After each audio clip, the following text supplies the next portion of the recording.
Hi there. Have you ever felt an invisible bond with someone even after the relationship has ended? Maybe you find yourself still emotionally tied to someone you once loved or even someone who hurt you deeply. Today, I'm here to talk about how these soul ties are created. This isn't just theory, it's about real life connections that shape who we are.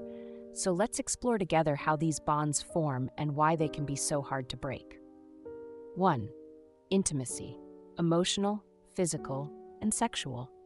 Let's begin with intimacy. Think of that time you shared a vulnerable conversation with a friend or a partner, when you laughed, cried, and let your guard down. That deep emotional or physical closeness creates a bond. I remember a client sharing how a brief yet intensely passionate encounter left them feeling haunted by memories. Even if the romance was short-lived, the emotional imprint can last for years, keeping that connection alive in your heart. 2. Shared experiences, good and bad. Imagine celebrating a major life achievement with someone, or even supporting each other through a crisis. Whether it's joy or sorrow, these moments tie you together. I've seen Reddit threads where people express how a shared tragedy, like losing a loved one, created a bond that feels unbreakable. When you live through something significant with another person, it becomes part of your story together. 3. Emotional attachments, love, pain, and trauma. Emotional attachments are incredibly powerful. When you give your heart fully, whether in love or in the pain of loss, the connection can linger. Think about a relationship where, even after it ended, you couldn't stop thinking about the other person. I've spoken to individuals who described it as if a part of them was missing without that person. That lingering emotion is a soul tie, a thread woven through your emotional experiences. 4. Vulnerability and trust, giving a part of yourself. Now let's talk about vulnerability. Opening up and sharing your deepest fears, dreams, and insecurities creates a sacred space between you and another person. I want you to imagine sharing something very personal, maybe a secret you've held onto for years, with someone who listens without judgment. That act of trust forms a profound connection. You're not just sharing words, you're offering a piece of your soul, which naturally creates a lasting bond. 5. Spiritual connections, soulmates or karmic bonds. Some of us believe in soulmates or karmic bonds, connections that seem fated or destined. Perhaps you've met someone and felt an instant, inexplicable familiarity, as if you'd known them forever. For many, this isn't just romantic idealism, it's a spiritual experience. Whether you see it as destiny or the universe's way of teaching you lessons, these spiritual connections create a unique, unexplainable bond that can feel both comforting and challenging. 6. Codependency: being emotionally dependent. Another critical factor is codependency. When your sense of worth depends on someone else's approval, you're creating a tie that's hard to break.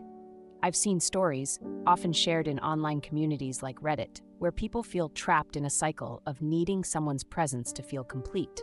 This unhealthy dependency binds you emotionally, making it difficult to establish your own identity outside of that relationship.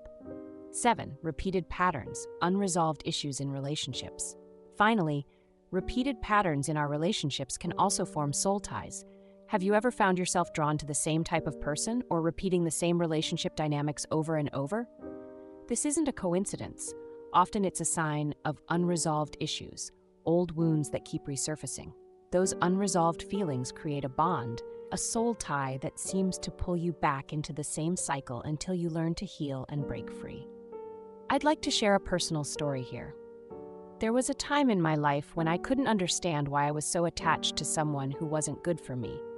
I kept reliving the same memories and felt trapped in a cycle of hope and disappointment. It wasn't until I recognized that I had formed a soul tie, a bond built on shared pain and vulnerability, that I could begin to heal. I started journaling, speaking with a trusted therapist, and slowly, I began to understand that some connections are meant to teach us lessons, not to hold us back. If you've ever felt this way, know that you're not alone, and there is hope for healing. So, as we've seen, soul ties are created through a mix of intimacy, shared experiences, deep emotions, vulnerability, spiritual connections, codependency, and repeated patterns. Each of these aspects can weave together to form bonds that influence our lives long after the moment has passed. I hope this discussion has helped you see your own relationships in a new light. If you've ever felt held back by a connection, or if you recognize any of these patterns in your own life, I encourage you to reach out to a friend, a therapist, or even in the comments below. I'd love to hear your story and support you on your journey to healing. Don't forget to subscribe for more videos on healing and personal growth, and hit the notification bell so you never miss an update. Thank you so much for spending this time with me today. Take care, and I'll see you in the next video.